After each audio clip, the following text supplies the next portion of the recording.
क्या video viral करने वाले जवान की जाएगी नौकरी? हाँ, हर कोई सख्त इस बात को लेकर है कि आखिर जवान वीडियो क्यों वायरल करते हैं। चाहे आप सेना में हैं, चाहे आप अर्धसैनिक बलों में, यदि आपके साथ कुछ जाति हो रही है, यदि आपको खाना अच्छा नहीं मिल रहा है, यदि आपके साथ भेदभाव हो रहा है, यदि आप कहीं जा रहे होते या आपने कोई वीडियो वायरल कर दिया तो आपकी नौकरी जा सकती। तो ये देखिए, कम से कम हजारों की मात्रा में कॉकरोच घूम रहे हैं यहाँ। बुरे हाल है इस ट्रेन के। देखिए, बारिश बुरिश सब नीचे आएगा इसमें। बिल्कुल ठीक नहीं है इस ट्रेन की कंडीशन। ट्रेन में मतलब सफर करना लगभग नामुमकिन है। ऐसे तो हाल। हाँ, आप बात करो, बनेगा तो आप ले जाओ। आपने तो ठीक बोला, लेकिन हमने तो बात में सॉर्ट आउट किया करते। आप सर जाओ, देखो ऐसा है, कोई मतलब नहीं है। अगले को कार्रवाई अपनी कर रहा है, वो करने दो, आप अपने चले जाओ, क्या करना है। भाई साहब, तो हमें भी कार्रवाई करनी पड़ेगी ना। तो फिर उस टाइम पे 150 लिए तो उस टाइम आपको टिकट दे देना था।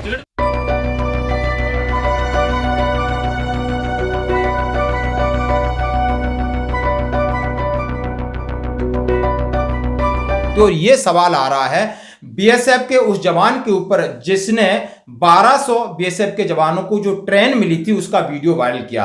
तो इसके ऊपर आप समझते हो, तो एबीपी न्यूज ने एक खबर डाली है कि कबाड़ वाली ट्रेन में सफर करने वाले का वीडियो पोस्ट करने वाले बीएसएफ जवान की नौकरी जाएगी नौकरी। जाने क्या है नियम, क्या नौकरी जा सकती है और क्या हो सकता है। और दूसरी बात करूंगा, ये वो जवान है, इनके लिए एक बहुत बड़ा ऑप्शन दिया है पेंशन का। लेकिन जवान पेंशन कह रहे हमें 50% पेंशन चाहिए, यानी हमें ओपीएस चाहिए। और क्या आपको यह प्रतिक्रिया देनी होगी, क्या इन जवानों को ओपीएस देना चाहिए या नहीं देना चाहिए? दोस्तों, आपके साथ बड़ा सवाल है। आप एक्स सर्विसमैन हैं, लेकिन यह मुद्दा बहुत बड़ा है।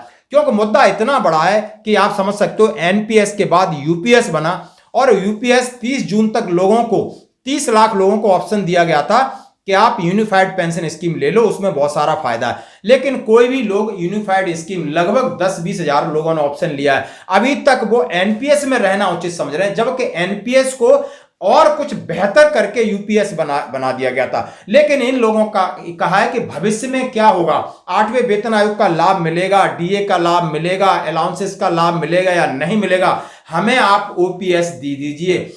मुझे ओपीएस से कम नहीं चाहिए। जब नेता एक दिन काम करने के बाद ओपीएस लेते हैं तो हमें ओपीएस क्यों नहीं मिलनी चाहिए? दोस्तों, बहुत मार्मिक वीडियो है और हम सब के लिए मैं आपके साथ शेयर कर रहा हूं। तो दोस्तों, सबसे पहले मैं बात करूंगा कि सोशल मीडिया पे एक वीडियो वायरल हो रहा था जिसमें बीएसएफ जवान जो कि त्रिपुरा से जम्मू जा रहे थे अमरनाथ यात्रा के ऊपर, अमरनाथ यात्रियों की सुरक्षा के लिए, उनकी देखभाल के लिए और उनके खाने पीने की व्यवस्था के लिए, जिस तरीके से हमारी सेना अर्धसैनिक बल करते हैं, उस सेवा भाव के लिए जा रहे थे। और ड्यूटी कांसी भारत के एक कोने से लगा करके दूसरे कोने तक।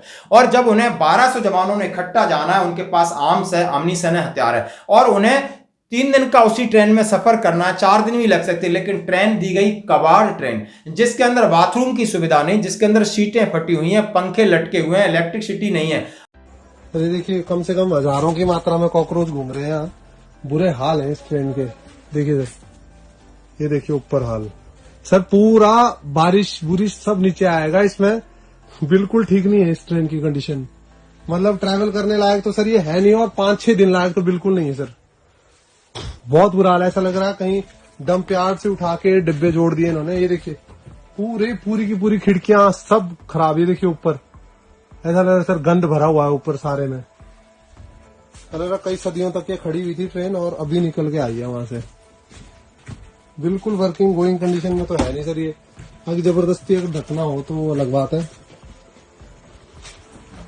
लाइट वाइट है नहीं सर यहाँ, और बहुत ही बैड सिचुएशन सर। ये देखिए सर,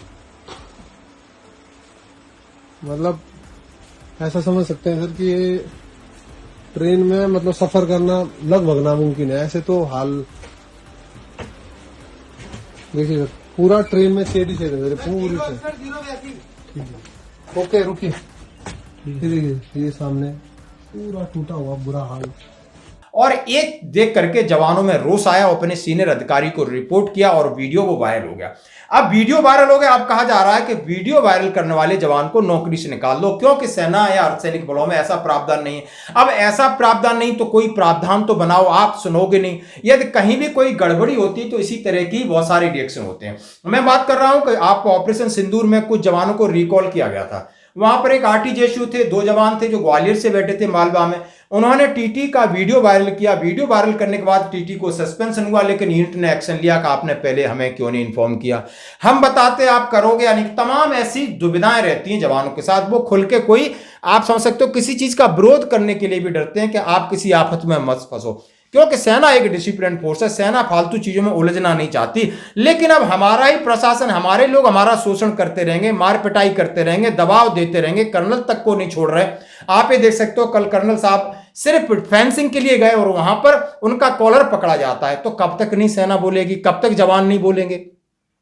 सोचने की बात है, कुछ बदलाव की नाम। अब इसी को लेकर इसमें कहा गया है कि क्या जवान के खिलाफ कार्रवाई हो सकती है। उन्होंने कहा है कि मीडिया रिपोर्ट के अनुसार इस पूरे मामले में बीएसएफ की तरफ से सफाई आई है कि जवानों ने किसी तरह का हंगामा या विरोध नहीं किया है। जब भी टुकड़ी एक जगह से दूसरी जगह जाती है तो उस दौरान बीएसएफ के अधिकारी ट्रेन का निरीक्षण करते हैं और फिर उसके बाद टुकड़ी रवाना होती है। अगर जवान ने अनुमति के लिए बिना वर्दी में वीडियो जारी किया होता तो यह कार्रवाई सेना या armed force code of conduct का उल्लंघन हो सकता है। कई मामलों में कार्रवाई हो सकती है, जैसे कि तेज बहादुर ने खाने के लिए एलओसी पर कैंप का वीडियो वायरल किया था और उसे बर्खास्त कर दिया गया था। तो इस जवान का क्या कसूर है, आप बता सकते हो? क्या कसूर है? कोई कसूर नहीं है। ऐसी चीजें हमें अपने फोरम पे भी डालना चाहिए। हमारे सीनियर अधिकारियों को अब मामला लेना चाहिए। जैसे ही मामले आते हैं तुरंत आप उनको कॉन्फिडेंस में लो, भरोसे में लो कि कोई कहीं भी आपके साथ गड़बड़ होती है पहले अपने अधिकारी को बताओ, अधिकारी उसके ऊपर एक्शन लें। ये बात जरूरी है, इसके ऊपर आपने करना होगा कमेंट्स। अब मैं दोस्तों बात करते हैं 50% पेंशन की। 15 दिन शेष, आगे बढ़ेगी यूपीएस अपनाने की समय सीमा। 30 लाख एनपीएस कर्मियों में से 50,000 भी राजी नहीं। आप देख सकते हो, ये पेंशन सिस्टम है। जनवरी 2004 के बाद एनपीएस सिस्टम लागू कर दिया, 50% पेंशन बंद कर दी। अब वो पैरामिलिट्री फोर्सेस हैं जो आप समझ सकते हो, सीआरपीएफ के, बीएसएफ के, एसएसबी, सीआईएसएफ, असम राइफल, तमाम और भी केंद्रीय कर्मचारी हैं जो कि देश की सेवा कर रहे हैं और इन नेताओं के नीचे बैठ के कर रहे हैं। जो नेता एक दिन भी और नेता बन जाते हैं तो आजीवन 50% पेंशन लेते हैं, दोबारा बन जाते हैं तो तनख्वाह भी लेते हैं। तो सारी सुविधाएं नेता अपने हिसाब से बना लेते हैं और नेता ही कह रहे हैं। आप देखिए, एक नेता है, युवा नेता है आम आदमी पार्टी के, किस तरीके से कर रहे हैं। तो क्या इन जवानों को नहीं मिलनी चाहिए? संसद में कई बार बहस हो गई, लेकिन ओपीएस को बंद करके एनपीएस जब 2004 में लाई गई, यानी यही भारतीय जनता एनडीए की सरकार थी, उन्होंने बहुत सारे लॉलीपॉप दिखाए। एक लॉलीपॉप, आइसक्रीम, ये सब कुछ मिलेगा, यानी 50% पेंशन से ज्यादा मिलेगा। लेकिन उसका आपने देखा असर, वो बेअसर रहा कि बिल्कुल बाट लग गई। लोगों को ये नहीं पता हमें पेंशन कितनी मिलेगी। उसके बाद जब मांग चलती रही लगातार, तो अब इनकी बात क्या, एक यूपीएस यूनिफाइड पेंशन सिस्टम बना दिया। अब यूनिफाइड पेंशन सिस्टम बना दिया और उसके बाद तो स्थिति ऐसी खराब हो गई कि उसको 30 जून तक अभी लागू करना था। लेकिन एनपीएस वाले बंदे भी डर रहे हैं कि आखिर भविष्य में क्या होगा। 8वां वेतन आयोग को लेकर, डीए को लेकर के, एरियर को लेकर के, अलाउंसेस को लेकर के। और इसके पैरेलल हमारे डॉक्टर मंजीत सिंह पटेल, जिनसे मेरी बात हुई, उन्होंने कहा है हम इसके लिए लड़ रहे हैं कि हमें यूपीएस ही चाहिए। और क्या आप बताइए, इनको यूपीएस नहीं मिलनी चाहिए? यह है national mission for old pension scheme. Bharat के अध्यक्ष हैं डॉक्टर मंजीत सिंह पटेल। यूपीएस के प्रति 2-3% सरकारी कर्मियों का रुझान नहीं है। विभिन्न मंत्रालय और विभागों में यूपीएस सही से ट्रेनिंग लेने वाले ट्रेनर का अभाव है। उन्होंने कहा है आप यूपीएस को अपनी अच्छी सी प्रेजेंटेशन नहीं रख पाए कि कोई यूपीएस लेना ही नहीं चाह रहा। इसीलिए उन्होंने कहा है ओल्ड पेंशन सिस्टम, यानी कि ओल्ड पेंशन स्कीम जो कि चाहिए, एक मिशन बना है कि इनके लिए लड़ रहे हैं डॉक्टर मंजीत सिंह पटेल। जो कि हमारी इनसे बात हुई, उन्होंने कहा इसके ऊपर हम बहुत लंबी चर्चा करना चाहते हैं। उन्होंने कहा कर्मचारियों को अभी तक ये मंजूर नहीं है और सरकार को अब सोचना होगा। यानी उन्होंने कहा यूपीएस की तरह अनिश्चित है। यानी उन्होंने कहा है कि ये पेंशन इस तरीके की है कि इसका कोई भविष्य नहीं है। तो आप क्या चाहते हो, कम से कम पैरामिलिट्री फोर्स को 50% पेंशन मिलनी चाहिए या नहीं मिलनी चाहिए? आपकी क्या प्रतिक्रिया है? नेताओं को मिल सकती है तो हमारे इन भाइयों को क्यों नहीं मिल सकती, जो कि बिल्कुल 24 घंटे नौकरी करते हैं, जान जोखिम में डाल के नौकरी करते हैं, विषम परिस्थितियों में नौकरी करते हैं, विषम वेदर कंडीशन में नौकरी करते हैं। तो प्लीज इनके लिए एक कमेंट जरूर करें। धन्यवाद।